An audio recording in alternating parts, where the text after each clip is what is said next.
Boa noite, turma. Vamos dar continuidade aqui à definição da posição do nosso manipulador em um plano cartesiano. Eu vou definir nesse vídeo para vocês, então, o posicionamento inicial do nosso manipulador, de acordo com aquele ponto inicial. E a gente vai definir também equações que mostrem esse posicionamento, tá? Então, a gente vai começar a expressar esse posicionamento através de equações. Observe aí, é o mesmo desenho que eu apresentei para vocês na última aula, no último vídeo. Então a gente vai definir valores genéricos, então a gente vai definir uma equação que me dá o posicionamento genérico daquele ponto. Eu vou definir através de variáveis e depois, eu tendo a equação pronta, eu posso substituir os valores dessas variáveis. Como eu primeiro quero definir o meu ponto inicial, que é P, eu estou pegando o posicionamento do meu ponto e pegando as referências de interesse, né?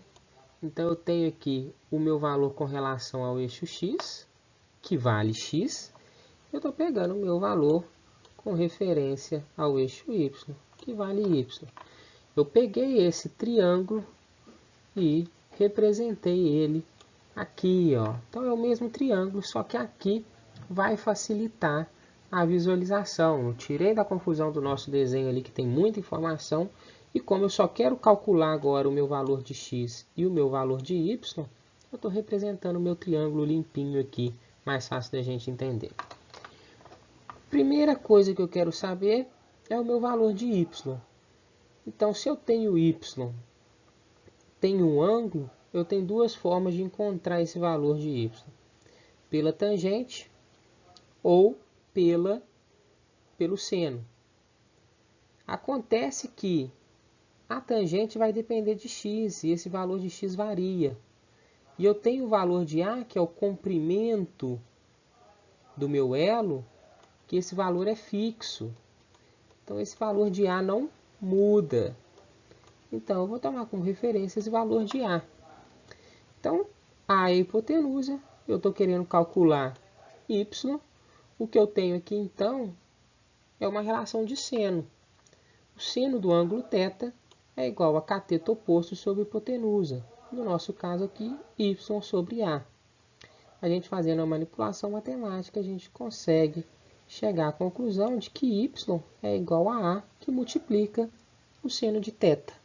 Tá? Então, o valor de y, o valor da altura do nosso ponto inicial ali, é dado por essa primeira equação. Da mesma forma, a gente consegue calcular o valor de x. O valor de x, observe aqui com relação ao ângulo θ, que a gente está trabalhando o cateto adjacente. Cateto adjacente com hipotenusa é uma relação de cosseno. Então, cosseno do ângulo θ é igual a cateto adjacente por hipotenusa. No nosso triângulo, é igual a x dividido por A.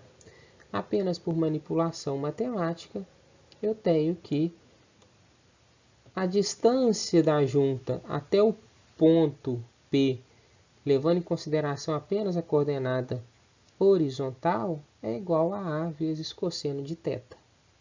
Feito?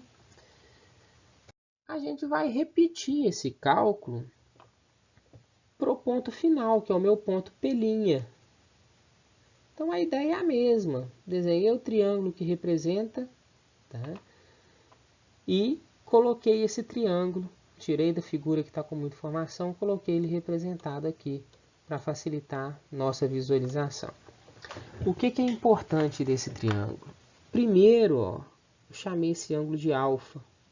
E alfa é igual a θ mais Δθ, ou seja, o valor inicial dele mais o tanto que ele girou, né, o incremento, tá bom? Então, para simplificar a nossa representação aqui, eu chamei isso tudo, né, essa soma aqui, de alfa. Então, a mesma ideia, com relação ao ângulo alfa, eu quero calcular y' e eu quero calcular x'. Olha que interessante, y' e x' mudam de tamanho, mudam de comprimento, mas o tamanho do meu elo é fixo, né? Não é móvel, o tamanho do meu elo é fixo, então é o mesmo tamanho A. Então, se eu quero calcular o valor de y', que é o meu cateto oposto, eu vou ter uma relação de seno, cateto oposto sobre hipotenusa. Então, y' vai me dar que ele equivale a A vezes seno de alfa, né? Perceba que é uma relação muito parecida com a que a gente encontrou no slide anterior. A única diferença está aqui no valor do nosso ângulo, tá bom? Como a diferença está no valor do nosso ângulo, eu reescrevi ela com o valor correto do ângulo, né? Já que a gente está usando ali o θ como referência.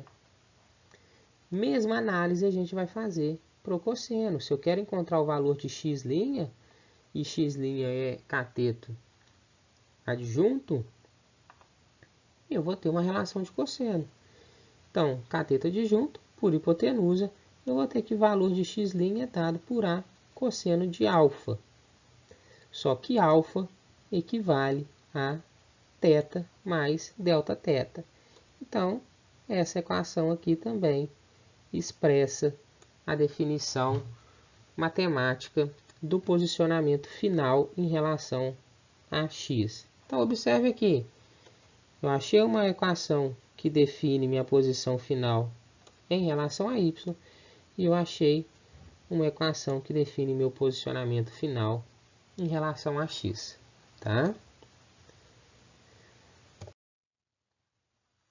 Para eu encontrar o valor de v, eu vou ter que criar esse triângulo aqui, ó. Observem que é um triângulo retângulo também, né?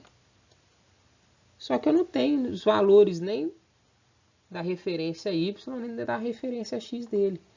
Mas eu tenho dos outros dois triângulos.